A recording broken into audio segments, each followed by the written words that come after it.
اطلب واتمنى، يعني أي حاجة بتتمنوها في الكيك اليومي هتلاقوها في الكيك دي. خفيفة، سكرها مظبوط، مش بتفرول، بالفانيليا وكمان بالشوكولاتة، ونزيد من الشعر بيت متغطية بالمكسرات، وصدقوني هيكون الكيك المفضل بالنسبة لكم.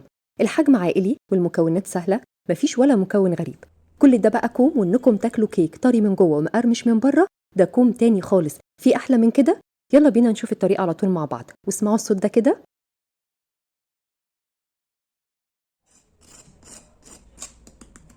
أول حاجة هنجهزها المكونات الجافة: كوبايتين كبار من الدقيق متعدد الاستخدامات ومهم جدا ننخله، معلقة كبيرة من البيكنج باودر، معلقتين كبار من النشا، ومعلقتين كبار من الحليب البودر.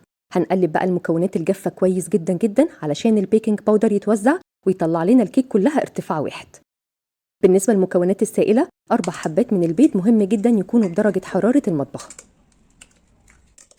هضيف كمان معلقة كبيرة من الفانيليا سواء السائلة أو البودر، ذرة صغيرة من الملح، ومعلقة صغيرة من الخل، وهخفق البيض لمدة دقيقة. دلوقتي هضيف كوباية كبيرة من السكر الأبيض وأخفق من دقيقتين ل3 دقايق لحد ما نحصل على القوام الكريمي علشان الكيكة تطلع معاكي خفيفة ومظبوطة.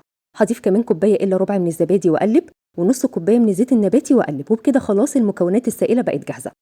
هنضيف بقى الدقيق على المكونات السائلة على 3-4 مرات، يعني معلقتين كبار، ونقلب كده بالهاند ويسك بالراحة لحد ما الدقيق يختفي تماما، ونرجع نضيف معلقتين كمان. كده خلاص آخر كمية دقيق معايا، وأقلب كده لحد ما الدقيق يختفي تماما. استخدمت كمان الاسباتيلا علشان أتأكد إن مفيش دقيق في الطبق من تحت خالص، وزي ما انتوا شايفين كده خليط الكيك تقيل ومش خفيف.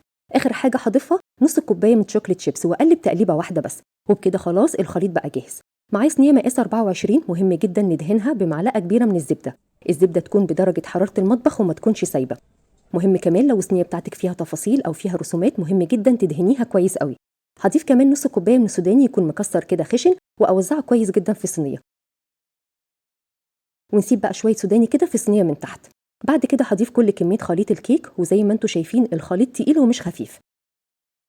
ههز بقى صينية كده بالراحة، مش هنخبطها، لو خبطناها كل السوداني اللي في الجوانب هينزل على خليط الكيك. بستيك أو بسكينة رفيعة أطلع كل الفراغات اللي في الكيك، وبعد كده تدخل الفرن درجة حرارة متوسطة لمدة ساعة إلا ربع.